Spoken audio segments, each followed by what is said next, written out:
My name is Logan Reed. I'm 29 years old and I live in a small town on the outskirts of Austin, Texas. I work as a contractor overseeing residential construction projects that are popping up all over the place. It's tough work. My hands are always calloused and my hair is usually covered in paint dust or mortar. But I love this job. Building something with my own two hands, it makes me feel like I have value. About 8 months ago, during a quick lunch break at a coffee shop near the construction site, I met Sophie Blake. Her smile could light up a whole room. A busy marketing specialist, always elegant and put together, completely different from my rough and tumble world. Yet somehow we found each other. My relationship with Sophie developed very naturally.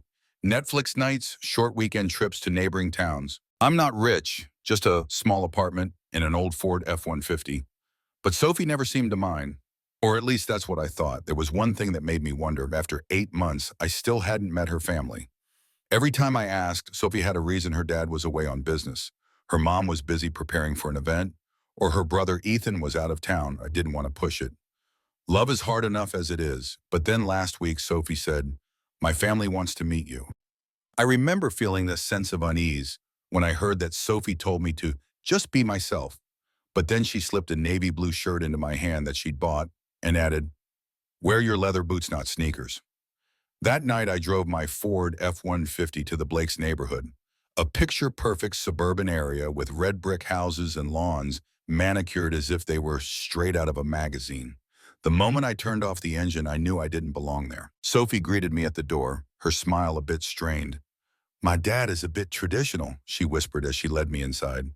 Inside, the atmosphere was thick. Her father, Charles Blake, sat regally in a leather armchair, not bothering to stand up to greet me. He just scanned me from head to toe, then mumbled, "The construction guy, huh?" I politely corrected him. "I'm a contractor. I oversee construction projects, sir." But from the disdain in his eyes, I knew I was just the construction guy. In his book, her mother Vivian approached, gave me a cold air kiss, then offered a faint smile. "Sophie tells us so little about you." And Ethan, her brother, showed up dressed like he just stepped off a yacht, glanced at me and sneered, "Hope you're as good with a hammer as they say." The atmosphere worsened during dinner. They asked about my job, but they weren't really listening. When I explained that I was overseeing the renovation of an old warehouse into a high-end loft apartment complex, Charles just smirked. "Is that your long-term plan?" His tone dripping with sarcasm. Ethan chimed in, "Oh, so you're like a fancy handyman, huh?" I kept my cool, explaining that I managed multi-million-dollar projects coordinating hundreds of workers and tradespeople, but they didn't bother to hide their contempt. Then they started mentioning Sophie's ex-boyfriend, a young lawyer who had just made partner at a prestigious law firm. Vivian bragged that he had a vacation villa in the Florida Keys. Sophie softly asked her family to stop comparing, but her voice was weak, like the wind passing through their ears. When they asked about my family, I proudly shared my father had also worked in construction. My mother is a nurse. She saved countless lives. Vivian narrowed her eyes as if my mother being a nurse was something lowly. The climax came when Charles squinted, a sneer on his face. "You should feel lucky we're even letting you set foot in this house. Sophie usually has much better taste in men." I turned to look at Sophie. She was looking down, silent. Right then, a glob of mashed potatoes flew across the table, hitting me squarely on the cheek. Ethan snickered. Vivian feigned shock, but her eyes gleamed with amusement. Charles threw his head back and roared with laughter. "Take it easy. Don't scare the construction worker away." And Sophie, she gave a small, awkward smile. But to me, it hurt more than the mashed potatoes. I stood up. No shouting, no dramatic reaction. I just straightened my shirt, nodded. "Thank you for dinner." As I walked out the door, Charles called after me. "Don't be so sensitive. It was just a joke." Sophie trailed behind me, muttering, "They're just worried about me. Please don't be mad." I looked her straight in the eye. "I understand." I said, my voice calmer than I expected. Then I walked out of that red brick house, slamming the door shut behind me. A part of me knew tonight had changed everything. I drove home in silence, the only sound the soft grinding of the tires on the dark, damp road. No music.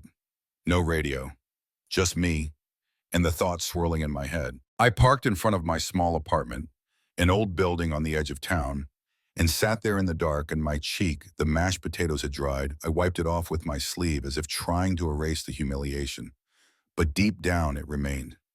My phone buzzed, a text from Sophie. I'm sorry. They didn't mean it. Please don't be mad. Then a second text, a third, a missed call. I didn't reply. I knew I was at a crossroads. Forgive and accept that the woman I loved had stood by while her family insulted me, or walk away to salvage what little self-respect I had left. I didn't sleep that night. The next morning, my phone had over 30 unread messages. I miss you. I had a fight with my parents because of you. Can you give me a chance to explain? I read each line, but my hands couldn't bring myself to type a response. In a moment of weakness, I opened Instagram. Sophie had posted an old photo, the two of us at the beach smiling under the golden sun, with the caption, "Missing the simpler days." Below, her friends gushed, "You two are so great together. Don't give up." Sophie, I gave a bitter laugh. Out there, she was painting a pretty picture, while I, the one who had been smeared, humiliated just because I wasn't perfect enough for her family's standards. 3 days passed. I didn't text, didn't reply. I spent my time working at the construction site, pounding nails, drilling wood, erecting frames, to drive away the nagging thoughts. But then something from that evening still lingered in my mind. A small detail, a familiar name that Charles Blake had let slip during dinner. Riverside Meadows, a new residential area that his company was bidding to build.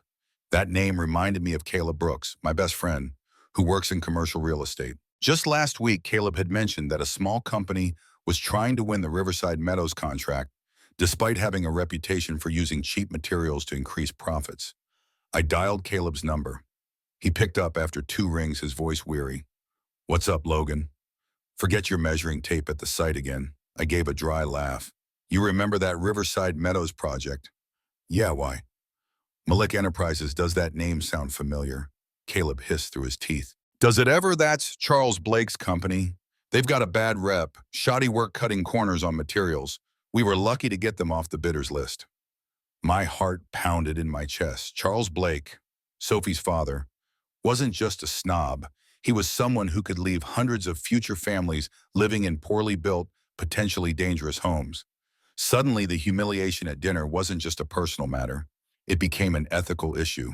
That night after work, I sat in front of my old computer, digging up more information on Malik Enterprises. Old news articles started popping up. An apartment complex with mold on the walls after only 2 years. A row of townhouses that had to have their entire electrical system replaced due to substandard wiring. A project sued for using substandard concrete. Each line was like a punch to my gut. I remembered Charles's words at dinner. "Everyone has to cut corners here and there. The important thing is knowing how to hide it." I clenched my fists. I had been looked down upon for my profession, but at least I worked honestly.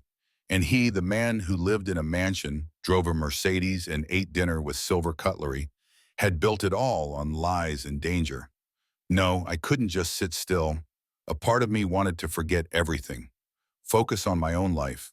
But the other part, the part my father had raised me with, the part that respected truth and justice, wouldn't let me do that. I stared at the flickering screen in front of me. If Charles Blake thought that a construction guy like me would just swallow the insult, he was wrong. I don't know when I started thinking like an investigator. Maybe it was after that night, the night they threw food at my face and laughed as if I was no better than a stray dog. Or maybe it was from the moment I realized they weren't just insulting me, but could also be putting innocent families in danger. Either way, I had made up my mind. If Charles Blake was building houses like sandcastles, hiding them with a beautiful coat of paint and a hypocritical smile, then I would be the wave that crashed it all down. The next morning, I called Caleb. "I need more details on Riverside Meadows." Caleb hesitated. "Logan, are you sure about this? This isn't small stuff." "I'm sure," I replied, my voice leaving no room for doubt. Caleb sighed over the phone and agreed to meet me that night at our usual bar near the river. When I arrived, Caleb was already sitting in a secluded corner, a beer in his hand, his face heavy. He slid a stack of printed documents towards me, stained with coffee, project diagrams, contracts, sample designs. There were 2 sets of documents, one for the city council, and one seemingly the actual plan that Malik Enterprises intended to use. The differences couldn't have been starker. Wood materials changed from grade A hardwood to low-grade recycled pine wall thickness, reduced from 8 inches to 5 inches. Soundproofing and insulation cut by up to 40%. I felt a surge of anger. Children would grow up in houses that were freezing in the winter and sweltering in the summer. Families would lose their life savings because of cracked foundations and leaky roofs, all because Charles Blake wanted to save a few $100,000. Caleb looked at me, his eyes serious. I heard Malik Enterprises is desperate for this contract. Without Riverside Meadows, they'll go bankrupt. I remembered Sophie's words that night. Her father was really stressed about work. Now I understood why a fraudulent company, a fake family, a man willing to trample over everything for hollow pride. I knew I needed more than this. Proof, solid proof. Undeniable proof. I decided to take a risk. One night, I drove to Malik Enterprises headquarters, a small office building just 10 minutes from downtown. The lights in Charles Blake's office were still on. I waited. 1 hour, 2 hours. Finally, I saw him and another man who looked like an accountant come out, their faces grim, arguing intensely. I took down the other man's license plate number just in case I needed to dig deeper. When they left, I quietly approached the back door. The office still used an old security system, a basic lock. No outdoor cameras. I wasn't planning on breaking in. I'm not a criminal, but I remembered Sophie saying something once while she was scrolling through her phone beside me. My dad hates technology. He only just learned how to save documents to Google Drive. I narrowed my eyes, betting on my memory. Back at my apartment, I tried logging into Drive, using the company email address Charles had used to send Sophie Christmas cards. I typed in a few common passwords that tech-savvy people often use. On the fourth try, Tidehampton 2023, where the Blake family had vacationed one summer.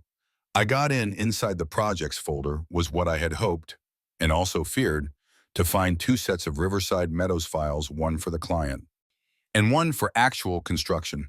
I downloaded everything to my computer, file by file, every diagram, contract, and material list.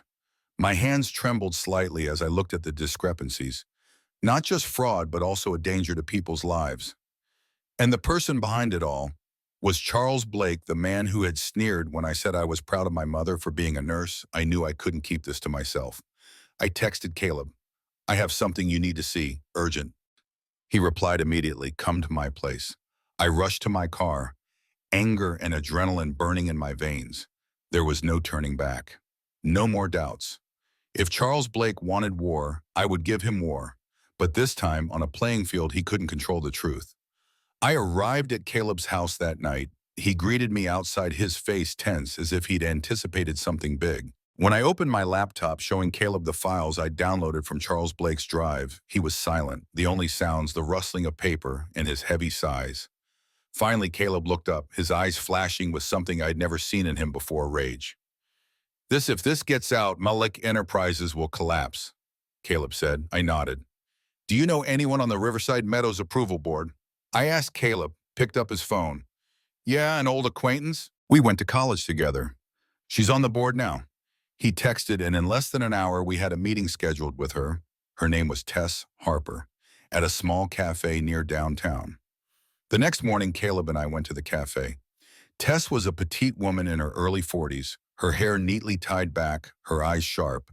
As I laid out the documents, Tess didn't say a word for 20 minutes, reading every line, every specification, every technical diagram. When she looked up, her hand tightened around her coffee cup, her expression unchanged. This isn't just contract fraud, she said slowly. This is endangering the community. If this is true, Malik Enterprises won't just lose the contract. They'll face a criminal investigation. I said nothing. I didn't need to. Tess promised to present the evidence to the board discreetly to prevent Charles Blake from having time to destroy more evidence. She warned, if he finds out who's behind this, be prepared. People like Charles Blake don't go down without a fight. I nodded. I was ready. That afternoon, the ripples began. An anonymous post appeared on the community Facebook page. Is there evidence Malik Enterprises is cutting corners on materials, endangering Riverside Meadows? Comments exploded like a beehive. Families who had bought homes built by Malik Enterprises rushed to share their stories. Leaky roofs, cracked walls, faulty electrical systems, mold in the walls. The truth which had been hidden behind those red brick walls was finally exposed. I read every comment, feeling like someone had removed a suffocating armor from my chest. But Charles Blake wasn't the type to sit idly by. The next morning, I woke up to a furious pounding on my door. I looked through the peephole. It was him, Charles Blake, Sophie's father, the man who had once sat across from me sneering at my construction guy profession. Now he stood at my door, his face flushed, his silver hair disheveled, his expensive suit wrinkled like a crumpled piece of paper. I cracked the door open, my phone ready in my hand to record. Charles roared, "You've ruined my life, you piece of trash," I calmly replied. "I only did what was right." He pointed a finger in my face. "I know it was you. You think you're so smart, I'll make sure you never work in this town again. I'll bleed you dry with lawsuits."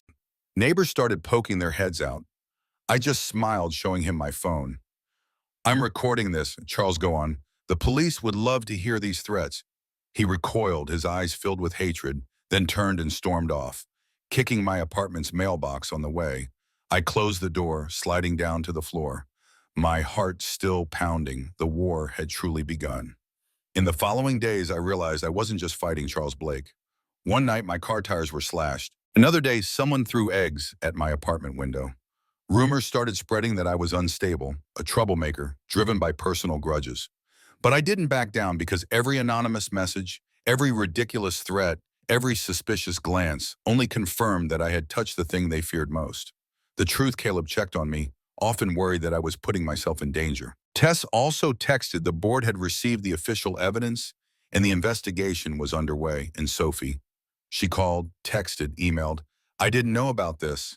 I don't support my dad. I miss you." I didn't reply. I wasn't sure anymore if she truly didn't know.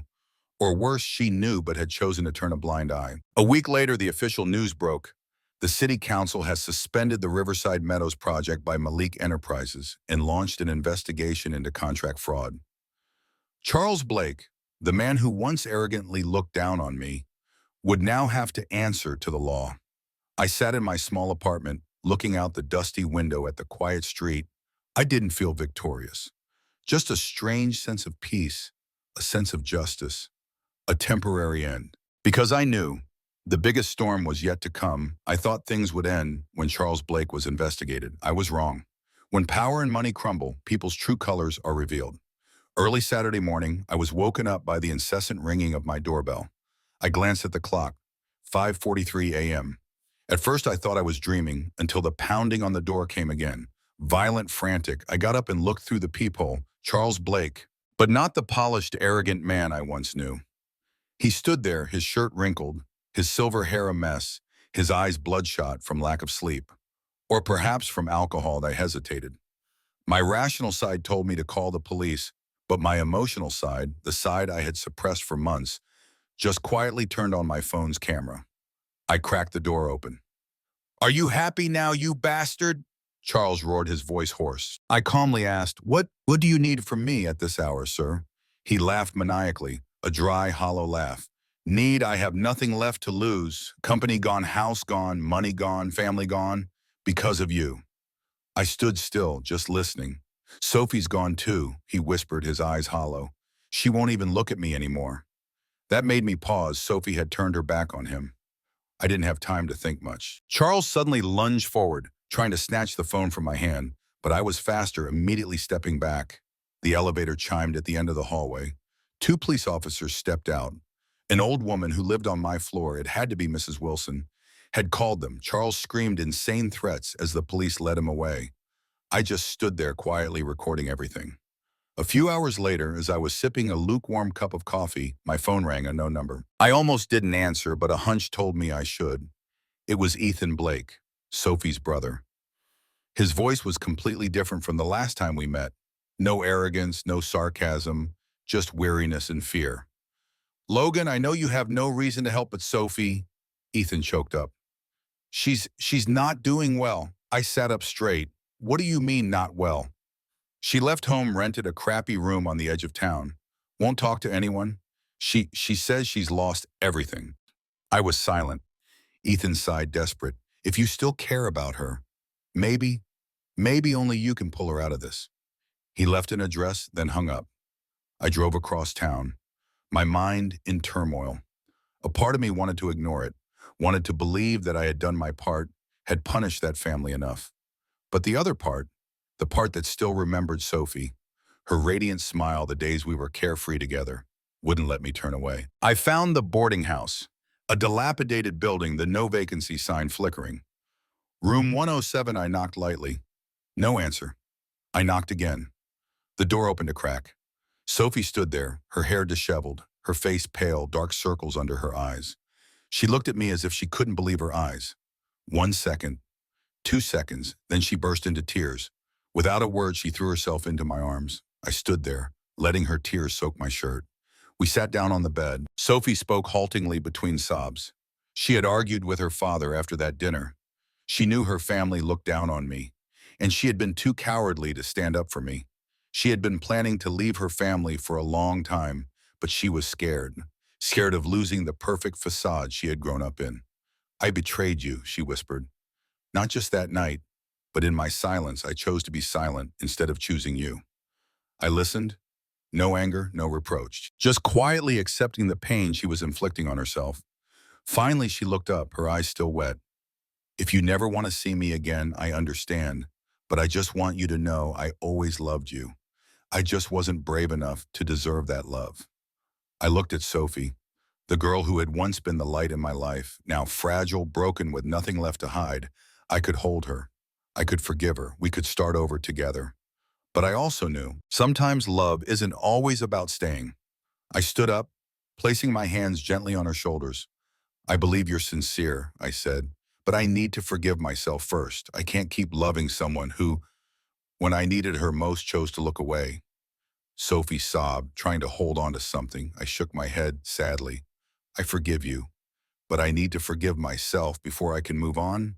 I can't keep loving someone who, when I needed her most, chose to look away. I left that room, my heart heavy. No anger, no hatred, just the end. As I drove out of the boarding house area, the early morning sunlight shone through the windshield directly into my eyes. A new chapter was waiting. A new journey, alone but free. Because sometimes the sweetest revenge isn't hurting others, but saving yourself. Life sometimes doesn't give us what we expect. But sometimes it's from those losses, those pains, that we find the truly strong person within us. Thank you for taking the time to join me on this journey. If you've ever experienced moments like Logan, when your self-respect forced you to let go of what you once cherished, remember you're not alone. If you enjoyed this journey, please hit like to support, subscribe to the channel for more stories, and comment below to share your thoughts. I always read every message, every story you share. See you on the next journey, and don't forget, sometimes the best revenge is living a life you're proud of.